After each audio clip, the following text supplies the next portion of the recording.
Hello विद्यार्थी मित्रों, सुप्रभातम। આપણે નવું ચેપ્ટર આજથી શરૂ કરવા જઈ રહ્યા છીએ ને એ છે નવું ચેપ્ટર એસ વિભાગના તત્વો, પ્રકરણ નંબર 10। તો પ્રકરણ 10 एस विभागना तत्वों। आवक कोष्टक में बाळको तमने याद करावो तो आपणे आवक कोष्टक जे मेंडलीफे बनाव्युं हतुं एने आपणे आ रीते दर्शावता हता। आ बाजू एस विभाग हतो, आ बाजू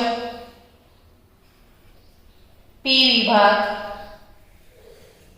वच्चे डी विभाग अने एफ विभाग अने आ रीते आवक कोष्टक में नीचे बे श्रेणी लखेली छे ए एफ विभाग।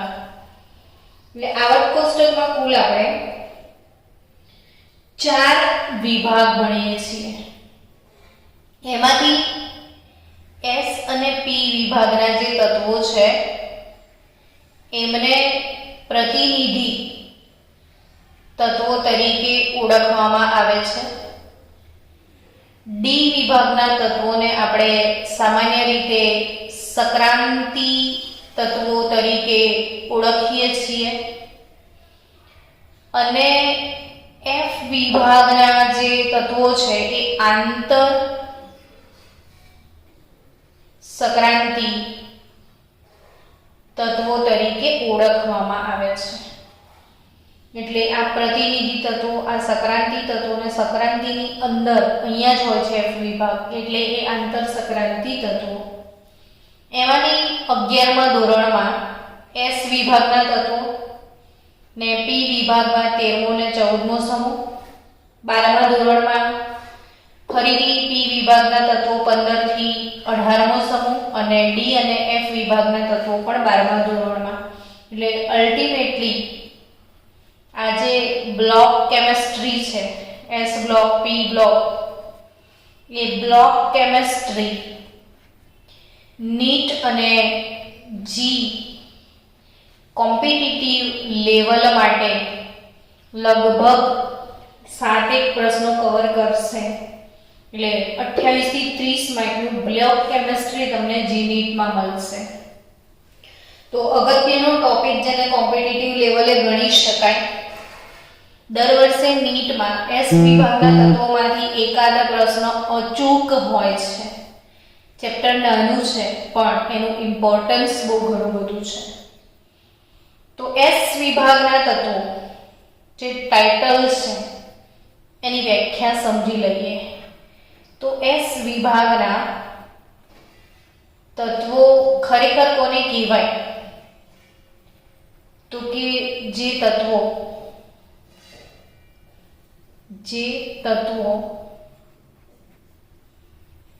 नी इलेक्ट्रॉन रचना में, जे तत्वोनी इलेक्ट्रॉन रचना में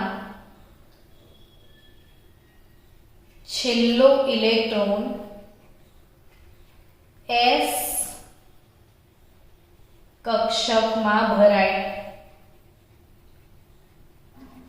जेनो छेल्लो इलेक्ट्रॉन एस कक्षक में भराय, जेनो छेल्लो इलेक्ट्रॉन एस कक्षक में भराय एने एस विभागना तत्वों कहेवाय। शुं व्याख्या छे? जेनो छेल्लो इलेक्ट्रॉन एस कक्षक में भराय एने एस विभागना तत्वों कहेवाय। हवे तमने बाळको खबर छे के एस कक्षक ने कोई पेटा कक्षक ज नथी। तो कोई पूछे कि एस कक्षक में केटला इलेक्ट्रॉन समाय? तो कि एस कक्षक एनी इलेक्ट्रॉन क्षमता फक्त 2 ज छे। तमे जाणो छो ने कि एस में 2 इलेक्ट्रॉन आवे, पी ना अंदर 6 आवे, ડી ના અંદર 10 આવે ને એફ ના અંદર 14 આવે. એટલે એસ વિભાગમાં ફક્ત બે જ સમૂહ આવે, સમૂહ 1 અને સમૂહ 2. જ્યારે પી વિભાગમાં છે ને 6 સમૂહ આવે છે, 13 થી લઈને 18. એસ વિભાગમાં ફક્ત બે જ સમૂહ છે, પી વિભાગમાં 6 સમૂહ છે, 13 થી લઈને 18. તો પછી ડી વિભાગમાં કેટલા સમૂહ હશે? તો કે ડી માં 10 ઇલેક્ટ્રોન સમાવી શકાય છે. તો અહીંયા ડી વિભાગની અંદર કુલ ત્રીજો, ચોથો, પાંચમો, છઠ્ઠો થી ગણીએ તો 3 થી લઈને 12.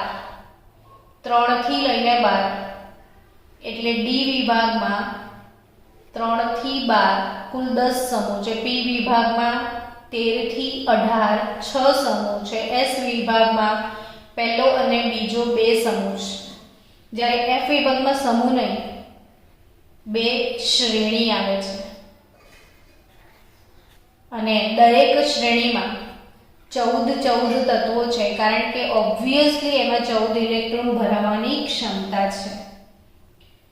તો એસ વિભાગના જે તત્વો છે ને બાળકો, એની વ્યાખ્યા શું થાય કે જે તત્વોની ઇલેક્ટ્રોન રચનામાં છેલ્લો ઇલેક્ટ્રોન એસ કક્ષકમાં ભરાય. છેલ્લો ઇલેક્ટ્રોન એસ કક્ષકમાં ભરાય ને એસ કક્ષકની ઇલેક્ટ્રોન ક્ષમતા 2 છે. એટલે એસ વિભાગના તત્વો એમાં 2 સમૂહ આવે, સમૂહ 1 અને સમૂહ 2. તો આપણે અહીંયા આગળ 2 સમૂહોની ચર્ચા કરવાના છીએ. એમાંનો પહેલો જે છે સમૂહ 1 અને આ જે છે સમૂહ 1, એને આલ્કલી તત્વો તરીકે ઓળખવામાં આવે છે. કેમ આલ્કલી તત્વો કહેવાય છે એની ડિસ્કશન કરતા પહેલા આપણે કયા કયા એમાં તત્વોનો સમાવેશ થાય છે એ સમજી લઈએ. તો લી,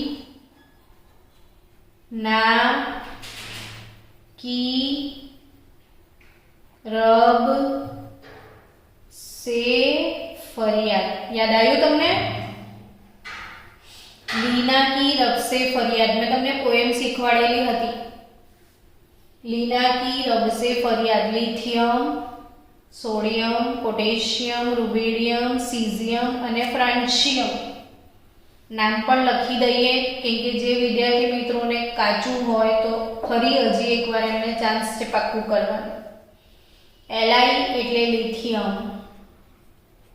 Na એટલે સોડિયમ, K એટલે પોટેશિયમ, Rb એટલે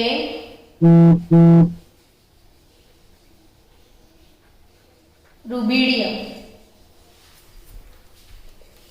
Cs એટલે સીઝિયમ. પોટેશિયમ, રૂબિડિયમ, સીઝિયમ અને Fr એટલે ફ્રાન્સિયમ. તો lithium, sodium, potassium, rubidium, caesium અને ફ્રાન્સિયમ.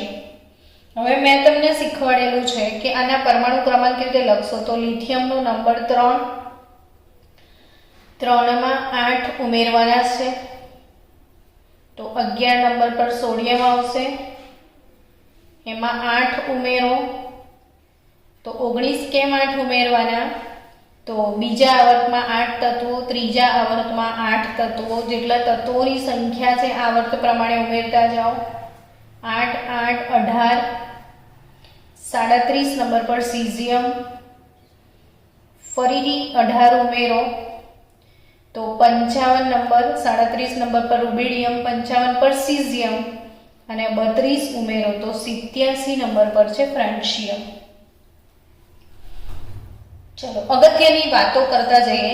તો lithium, sodium, potassium, rubidium, caesium અને ફ્રાન્સિયમ. હવે આ જે લિથિયમ છે એની ઇલેક્ટ્રોન રચના તો 1s2 2s1 આખી ઇલેક્ટ્રોન રચના અને જો નાની ઇલેક્ટ્રોન રચના, તમને ફૂલ ઇલેક્ટ્રોન રચના જે છે એ પણ લખતા શીખવાડી દઉં અને શોર્ટ ઇલેક્ટ્રોન રચના પહેલા લખી દઈએ. ચલો, તો મેં શીખવાડેલું છે helium, neon, argon, krypton, xenon અને radon. Helium, neon, argon, krypton, xenon અને રેડોન. હિલિયમ પછી 2s1, નિયોન પછી 3s1, argon 4s1, Krypton 5s1, xenon 6s1 ને રેડોન 7s1. તમામની છેલ્લી કક્ષામાં ઇલેક્ટ્રોન ક્યાં ભરાયો છે? તો તમને ઓબ્વિયસલી જવાબ મળી જશે કે બધાની છેલ્લી કક્ષામાં ઇલેક્ટ્રોન s કક્ષકમાં છે. જુઓ તો આપણી વ્યાખ્યા શું કહે છે કે જેનો છેલ્લો ઇલેક્ટ્રોન s કક્ષકમાં ભરાય એ s વિભાગના તત્વો, છેલ્લો ઇલેક્ટ્રોન s કક્ષકમાં ભરાય એ s વિભાગના તત્વો. તો s કક્ષકમાં ઇલેક્ટ્રોન છેલ્લે ભરાયો છે. તો helium, neon, argon, krypton, xenon, radon s કક્ષકના, એટલે આ s વિભાગનો પહેલો સમૂહ જેને આલ્કલી ધાતુ તત્વો તરીકે ઓળખવામાં આવે છે. કેમ? તો કે આ લિથિયમ, સોડિયમ, પોટેશિયમ, Na નો હાઇડ્રોક્સાઇડ NaOH, પોટેશિયમ હાઇડ્રોક્સાઇડ કેવો ધાતુ હંમેશા બેઝ જ બનાવે. આ બધી ધાતુઓ છે એટલે બેઝ બનાવશે આ લોકો. અને આ જે બેઝ એ લોકો બનાવે છે, ધાતુ હંમેશા શું બનાવે? બેઝ બનાવે. અને આ જે પણ બેઝ એ લોકો બનાવે છે એ બેઝ પ્રબળ બેઝ. કેવો બેઝ બનાવે છે આ લોકો? બધા પ્રબળ બેઝ બનાવે છે. અને પ્રબળ બેઝને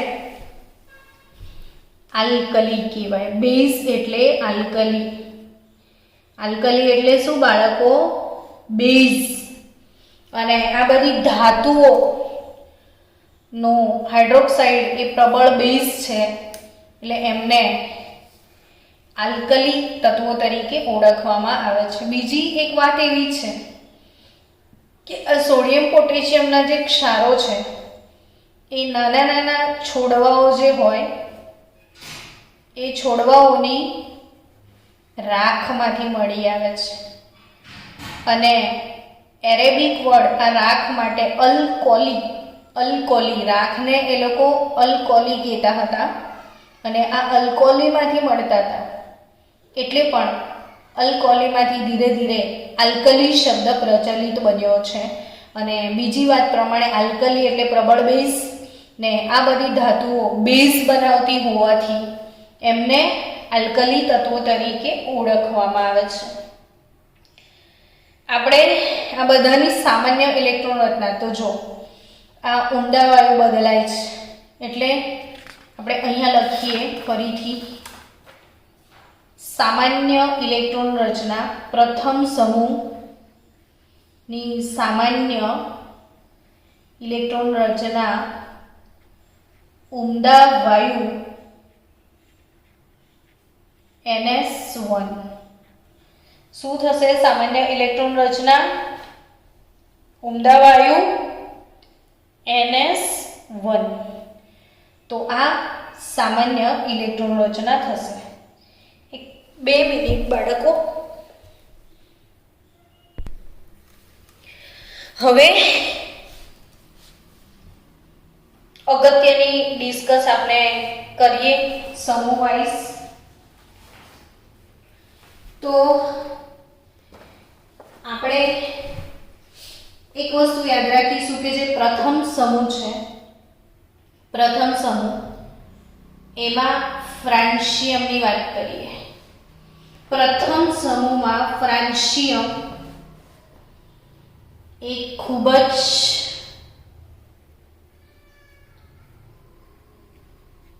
રેડિયો સક્રિય છે. રેડિયો એક્ટિવ એટલે શું? તો કે જે તત્વ હોય ને એમાંથી આલ્ફા, બીટા, ગામા વિકિરણો બહાર નીકળી જાય. અને જેમાંથી વિકિરણો નીકળી જાય એટલે એનો ક્ષય થઈ જાય, મરી જાય તત્વ. એટલે ફ્રાન્સિયમને આપણે મોટાભાગના ગુણધર્મોમાં સામેલ નથી કરતા, કારણ કે એ રેડિયો એક્ટિવ છે અને એનો એક સંસ્થાનિક છે ફ્રાન્સિયમ 223. ફ્રાન્સિયમનો એક સંસ્થાનિક કયો છે? ફ્રાન્સિયમ 223, જેનું અર્ધ આયુષ્ય સમય જેને કહેવાય, હંમેશા આ રેડિયો એક્ટિવ તત્વો માટે અર્ધાયુષ્ય સમય લખાય છે. અને અર્ધાયુષ્ય સમય એટલે એનું જીવન જે છે માત્ર 21 મિનિટ છે. આપણે લેબમાં બનાવવો પડે, રેડિયો એક્ટિવ છે, લેબમાં બનાવીએ તો એનો એક સંસ્થાનિક છે જે ફક્ત કેટલી મિનિટ જીવે છે? માત્ર 21 મિનિટ. એટલે જ બાળકો એના ગુણધર્મો જે છે એ બહુ આપણે એનો અભ્યાસ નથી કરી શકતા. એટલે આપણે હંમેશા કંઈ પણ ગુણધર્મોની ડિસ્કસ કરીશું તો એમાં ફ્રાન્સિયમ નહીં લઈએ, આપણે ફક્ત સીઝિયમ સુધી જ વાત કરીશું. બીજી ડિસ્કશન કરી લઈએ ને તો એમના પ્રાપ્તિ સ્થાન વિશે, કે આ જે તત્વો છે એમનું પ્રાપ્તિ સ્થાન ક્યાં છે, ક્યાંથી મળી આવે છે? તો આલ્કાલી ધાતુઓમાં સૌથી પહેલા બે, સોડિયમ અને પોટેશિયમ, એ સૌથી વધારે માત્રામાં અવેલેબલ છે. એટલે વિપુલ પ્રમાણમાં મળી આવે છે, ખૂબ જ પ્રમાણમાં એ લોકો મળે છે. અને એવું માની લો કે જમીનનું જે બંધારણ છે એ બંધારણમાં ઓલમોસ્ટ 4% જેટલું સોડિયમ અને પોટેશિયમ હોય છે. ક્યાં? જમીનના બંધારણમાં 4% સોડિયમ અને પોટેશિયમ હોય છે. બચ્યા હવે 3. કયા? તો કે લિથિયમ, રુબિડિયમ અને સીઝિયમ. આ ત્રણની વાત કરીએ ને તો એ 3 લિથિયમ, રુબિડિયમ અને સીઝિયમ એનું પ્રમાણ બહુ જ ઓછું છે. એ વિપુલ પ્રમાણમાં નથી મળી આવતા, ઓછા પ્રમાણમાં મળી આવે છે. અને ઓછા પ્રમાણમાં ક્યાંથી મળી આવે છે? તો કે એમને ખનિજો જ મળે છે. અનેક ખનિજોમાંથી મળી આવે છે. આપણે લિથિયમની ખનિજોની ચર્ચા આગળ કરવાના છીએ. જમીનમાંથી જે સંયોજનો મળે એને આપણે ખનિજો કહેતા હોઈએ છીએ. કેમ કે 10મા ધોરણમાં તમે ભણ્યા હશો કે આયનની ખનિજો કઈ છે? તો કે હેમેટાઇટ, મેગ્નેટાઇટ, સિડેરાઇટ, પાયરાઇટ. એટલે જમીનમાંથી લોખંડના જે સંયોજનો મળે એને એની ખનિજ કહેતા હોઈએ આપણે. એમ સેમ વે આનું જે પ્રાપ્તિ સ્થાન છે જમીનમાંથી ખનિજ સ્વરૂપે મળે. ને લિથિયમ, રુબિડિયમ, સીઝિયમ બહુ વધારે પ્રમાણમાં નથી મળી આવતા, ઘણા ઓછા પ્રમાણમાં મળી આવે છે. અને એમની ખનિજો એ સંયોજિત સ્વરૂપે મળે છે. એમના સંયોજનો જે મળે એને ખનિજો કહેવાય. એટલે આ લોકો સંયોજિત સ્વરૂપે મળે છે એવું કહેવાય, મુક્ત સ્વરૂપે ના મળે. હવે એમની ઇલેક્ટ્રોન રચના, એની ડિસ્કશન આપણે કરી ચૂક્યા છે કે એમની સામાન્ય ઇલેક્ટ્રોન રચના શું છે? NS1. હવે હું તમને વાત કરી દઉં કે અનેક ખનિજોમાંથી મળે છે. એમાં જે લિથિયમ છે, લિથિયમ, તો લિથિયમની ખનિજો કઈ કઈ? તો લિથિયમની ખનિજો છે સ્પોડ્યુમિન, સ્પોડ્યુમિન, Li, Al, SiO3 twice, Li, Al, SiO3 twice. સ્પોડ્યુમિન લિથિયમની ખનિજ છે. ને બીજી ખનિજ છે એની લેપિડોલાઇટ, લેપિડોલાઇટ. ને લેપિડોલાઇટનું પણ ફોર્મ્યુલા છે લિથિયમ કાં તો સોડિયમ કાં તો પોટેશિયમ, 3 ના લેપિડોલાઇટ પોસિબલ છે.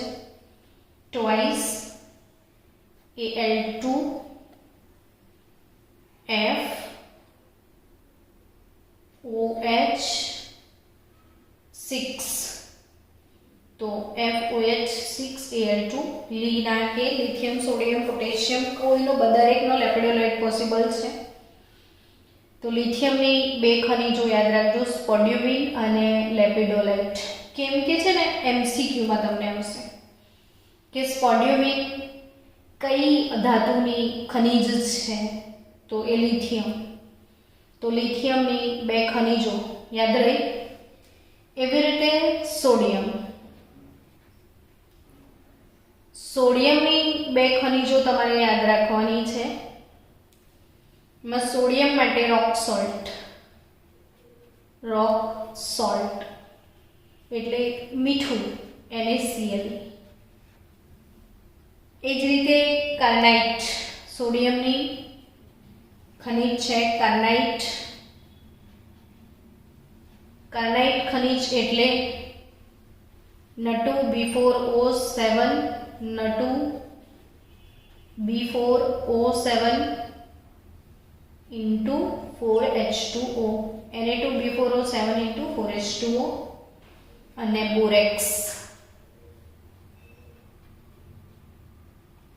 બોરેક્સનું ફોર્મ્યુલા છે Na2B4O7 into 10H2O। બોરેક્સનું ફોર્મ્યુલા શું છે? Na2B4O7 into 10H2O। ને સોડિયમની હજી એક ખનિજ છે ચીલી સોલ્ટ પીટર। ને ચીલી સોલ્ટ પીટર એટલે NaNO3। તો સોડિયમની ખનિજો ચાર અલગ અલગ કઈ છે? રોક સોલ્ટ, કાર્નાઇટ, બોરેક્સ અને ચીલી સોલ્ટ પીટર। ને એવું ત્રીજું પોટેશિયમની ખનિજો કઈ કઈ છે? તો પોટેશિયમ માટે યાદ રાખજો સિલ્વાઇન એટલે KCl। બીજી ખનિજ છે એની કાર્નેલાઇટ। આ કાર્નાઇટ છે, આ કાર્નેલાઇટ છે। ડિફરન્સ છે બંને વચ્ચે। કાર્નાઇટ Na2B4O7 into 4H2O કાર્નાઇટ મિનરલ છે આ। બોરેક્સ Na2B4O7 into 10H2O અને chilli salt Peter NaNO3। પોટેશિયમની સિલ્વાઇન KCl, કાર્નેલાઇટ એક ડબલ સોલ્ટ છે, દ્વિક્ષાર જેને કહેવાય, જેમાં બે ક્ષાર ભેગા થયા હોય એને દ્વિક્ષાર કહેવાય। KCl ને MgCl2 સાથે 6 બોટલ ઓફ H2O કાર્નેલાઇટ મિનરલ છે। ને કાર્નેલાઇટ મિનરલ પછી KNO3 ઇન્ડિયન સોલ્ટ પીટર પણ છે, પણ એને એની ખનિજ તરીકે આપણે નથી ગણતા। એટલે આ નહીં અગત્યના પ્રાપ્તિ સ્થાનની ડિસ્કશન। તો ટૂંકમાં આ બધી ધાતુઓમાં વિપુલ પ્રમાણમાં સોડિયમ પોટેશિયમ મળી આવે છે ને જમીનના બંધારણમાં 4% આ સોડિયમ પોટેશિયમ ધાતુઓ મળે છે, જ્યારે આ ઓછા પ્રમાણમાં મળે છે। આ તમામ લોકો માટે ખનિજો મળે છે, એમાંથી મેજર આપણે વાત કરીએ કે લિથિયમ માટે સ્પોડ્યુમિન, લેપિડોલાઇટ, આ સોડિયમની ખનિજ છે rock salt, carnallite, borax, Chile saltpetre, અને પોટેશિયમ માટે સિલ્વાઇન અને કાર્નેલાઇટ। આ બે ખનિજો પોટેશિયમની છે। હવે બાળકો ધીરે ધીરે આપણે S વિભાગના તત્વો તરફ આગળ વધીએ। તો S વિભાગના તત્વોમાં જે ઇમ્પોર્ટન્ટ વાતો છે જરા હું કહી દઉં। S વિભાગના તત્વો આપણે સમૂહ 1 ની ચર્ચા કરીએ છીએ। આવર્ત કોષ્ટકમાં સમૂહ 1 એમાં લિથિયમ પ્રથમ સમૂહ ને પ્રથમ આવર્ત। તો પ્રથમ તત્વ જે છે સમૂહ 1 નું પ્રથમ તત્વ લિથિયમ અને સમૂહ 2 એનું બીજું તત્વ છે મેગ્નેશિયમ। સમૂહ 2 નું દ્વિતીય તત્વ મેગ્નેશિયમ Mg। તો સમૂહ 1 નું પ્રથમ તત્વ લિથિયમ, સમૂહ 2 ના બીજા તત્વ મેગ્નેશિયમ સાથે રાસાયણિક ગુણધર્મોમાં આ બંનેના રાસાયણિક ગુણધર્મો જે છે એ સમાન છે. તો રાસાયણિક ગુણધર્મોમાં સામ્યતા ધરાવે છે.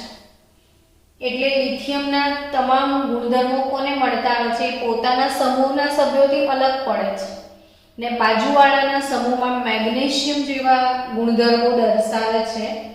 એટલે ગુણધર્મોમાં આ જે સમાનતા છે એ સમાન હોવાનું કારણ આયોનિક કદ સમાન હોય.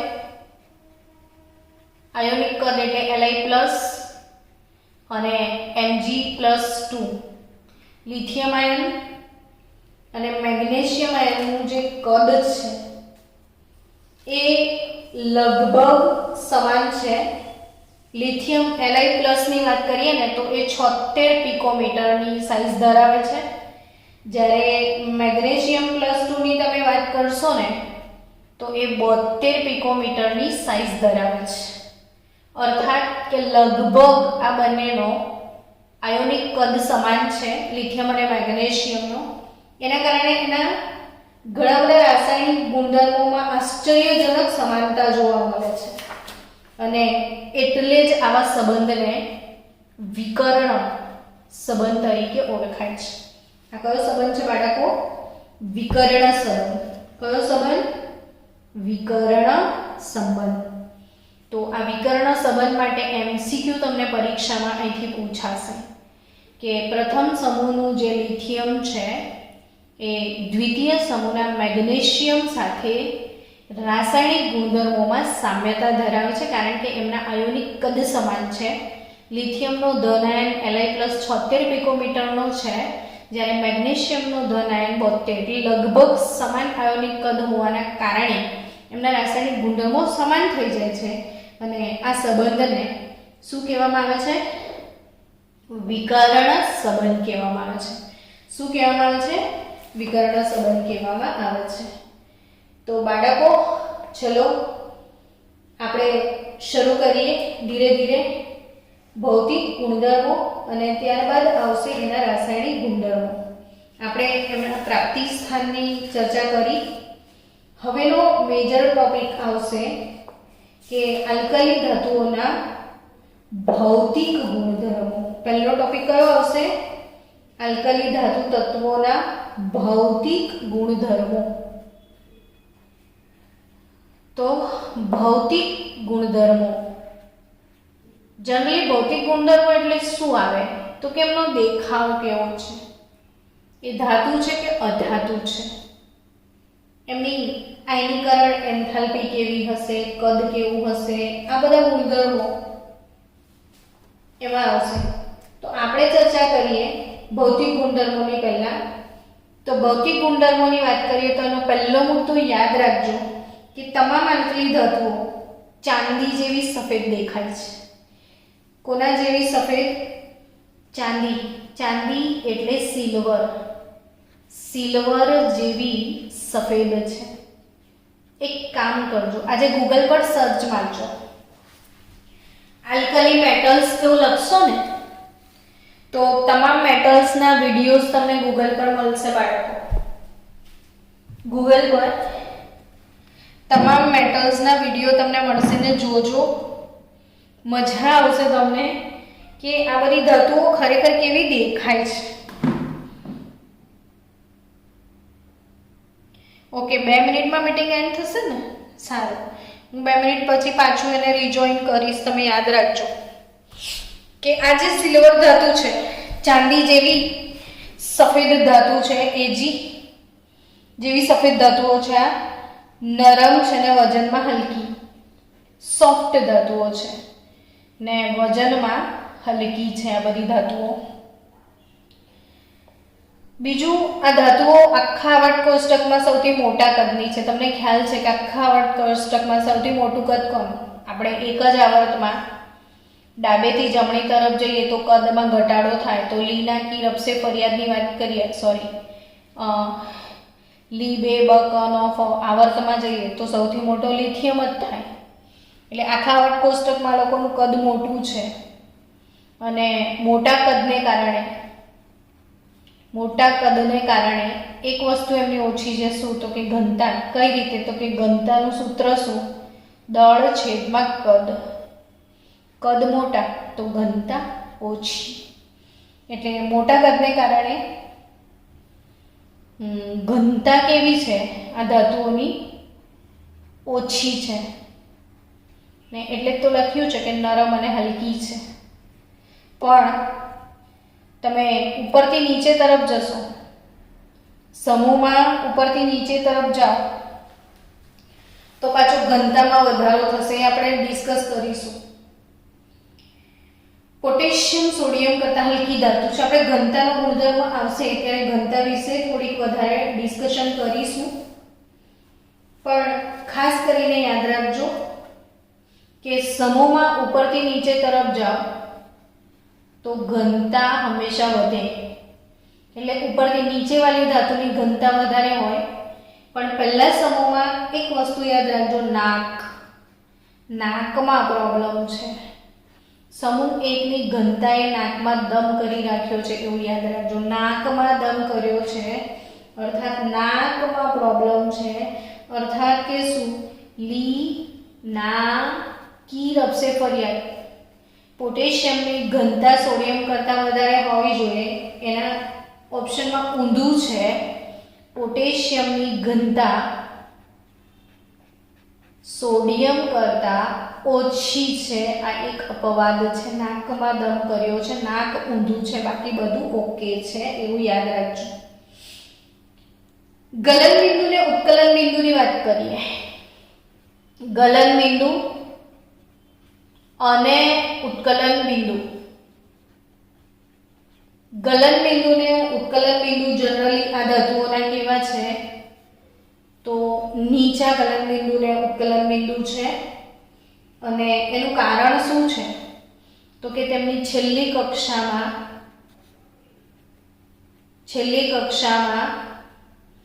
એક જ ઇલેક્ટ્રોન છે. એટલે આ ધાતુઓમાં જે ધાત્વિય બંધ છે એ નિર્બળ ધાત્વિય બંધ છે. પ્રબળ ધાત્વિય બંધ નથી. કેવો બંધ છે? નિર્બળ ધાત્વિય બંધ રહેલો છે. એટલે જ એમના ગલન બિંદુ ઉત્કલન બિંદુ નીચા છે, કારણ કે નિર્બળ ધાત્વિય બંધ છે. ગલન બિંદુ ને ઉત્કલન બિંદુ આ ધાતુઓના કેવા છે? નીચા છે, કારણ કે નિર્બળ ધાત્વિય બંધ છે. આપણે બાળકો કાલે શીખીશું આલ્કલી ધાતુઓની જ્યોત કસોટી વિશે. તો કાલે એક મોસ્ટ આઈએમપી ટોપિક કવર કરીશું, એની જ્યોત કસોટી. અને પછી આપણે ધીરે ધીરે રાસાયણિક ગુણધર્મો તરફ આગળ વધીશું. તો આવતીકાલે શીખીશું આલ્કલી ધાતુઓની જ્યોત કસોટી વિશે.